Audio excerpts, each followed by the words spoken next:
The plan I had was as a result of research and also advice from a very reputable consultancy. In fact, PwC, PricewaterhouseCoopers. I called them as the chairman of the Bureau of Public Enterprises. I said, look, I want you to advise us on how we can provide sufficient power for Nigeria before we leave office.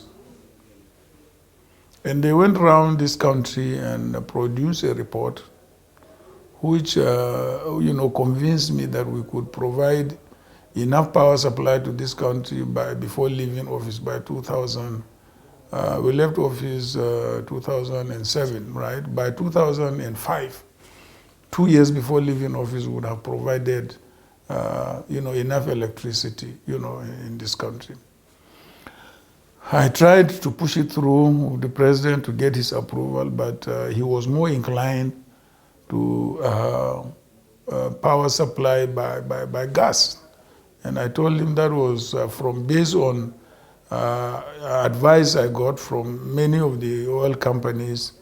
It was going to take not less than 7 to 10 years, but he insisted on that. And that's why he set up the power committee and made me the chairman.